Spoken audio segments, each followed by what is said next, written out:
faire la France. What the fuck? C'est pas toujours évident, le pain de seigle, c'est bon, Oui. et quelquefois c'est pas bon, c'est pas Oui. trop. Vous Moi, nous emmenez j'avoue où, que j'aime Bertrand? Réponse en musique, attention, 3-4, banjo.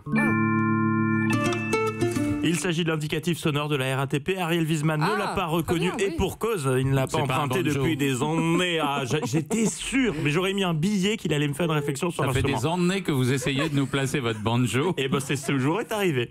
Je vous emmène effectivement dans le métro.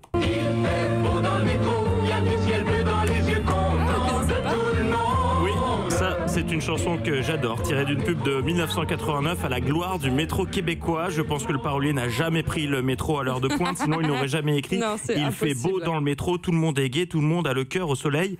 Une belle connerie, c'est faux. Tout le monde fait la gueule, voyage en apnée pour les châteaux odeurs de sueur entre deux reprises de La Vie en rose à l'accordéon. Bref, direction le métro de Sydney. Il y a quelques jours, un Australien de 33 ans a été contrôlé, comme c'est souvent le cas, et les agents lui ont infligé une amende. Oui, bon, tu sais ce qui arrive quand on n'a pas de titre de transport. Effectivement, mais dans le cas dont je vous parle, le jeune homme était bien en possession d'un titre de transport. Ah, bon, bah alors, s'il avait un titre, alors pourquoi on lui a mis une amende? Eh ben, parce qu'il n'était pas en mesure de le montrer aux agents. Mais ça, vous venez de le dire.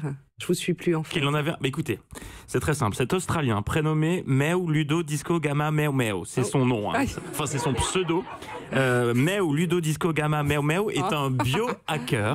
Et pour se simplifier la vie, qu'est-ce qu'il a fait? Eh bien, il s'est fait implanter la puce de son passe de métro dans la main gauche. Aïe, Ouais. Ouais. mais quelle drôle d'idée. Ça Ben, fonctionne, ça?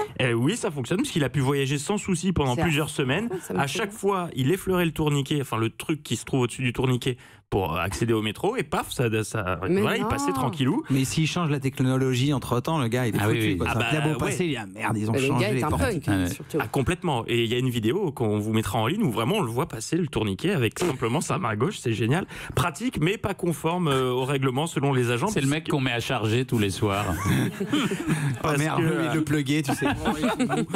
Le souci, c'est que voilà, à moins qu'il s'ouvre la main pour montrer qu'elle contient bien une carte de transport qui était, je le précise, créditée de 14,07 $, il était impossible pour lui de prouver sa bonne foi. Il a donc été condamné à payer 220 $ australiens, soit environ 138 €, Ariel, puisque je sais que carrément. vous aimez Il les aime les conversions. conversions beaucoup. Pour avoir voyagé sans titre de Étonnant. transport valide, et 1000 $ de frais à la société de transport. Amende que le principal intéressé a refusé de payer puisqu'il en conteste le bien fondé.